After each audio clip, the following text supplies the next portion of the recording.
চলে গিয়েছিলাম আজকে মা বাবার সাথে পুজো শপিং করতে। তো সবাই ভাবছো তো যে কেনাকাটা করতে গেছি, বাট স্টেশনে কি করছি। তো হ্যাঁ, আমরা কিন্তু প্রত্যেক বছরে কেনাকাটা নবদ্বীপেই করি, আর সেখানেই যাচ্ছিলাম। আর আজকে এত ট্রেনে ভিড় ছিল যে কি বলবো, এক ফোঁটা জায়গা পাইনি বসার। এদিকে দেখো বিষ্ণুপ্রিয়াতে কিন্তু আমরা নেমেও পড়েছি। তো আমি কি নেব সেটা এখনো ডিসাইড করে উঠতে পারিনি, তাই ভাবলাম বাবারটা আগে সেরে নেওয়া যাক। সেই জন্য চলে এসেছি বাবার জন্য আগে কেনাকাটাটা করতে। আর তারপর করে নিয়েছি নিজের জন্য একটু শপিং। তো সেখানে আর কোনো ভিডিও ক্লিপ নেওয়া হয়নি, তোমাদেরকে কিন্তু আমি পরের ভিডিওতে দেখাবো আমি কি নিয়েছি। আর কেনাকাটা করার পর চলে এসেছি একটু চা খেতে।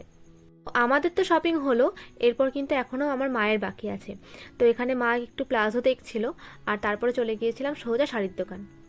আর এক জায়গায় বসে বসে শপিং করার থেকে এরকম ঘুরে ঘুরে শপিং করতে কিন্তু বেশ ভালোই লাগে। আর শপিং করবো, কিছু খাওয়া দাওয়া করবো না সেটা তো হতেই পারে না, তাই চলে গিয়েছিলাম কিছু খেতে। আর এখন যাচ্ছি বাড়ির দিকে। অনেকটাই রাত হয়ে গিয়েছিল, দেখতেই পাচ্ছ ট্রেন প্রায় ফাঁকা ফাঁকা। তো আজকের ভিডিওটা এখানেই শেষ করছি। টাটা।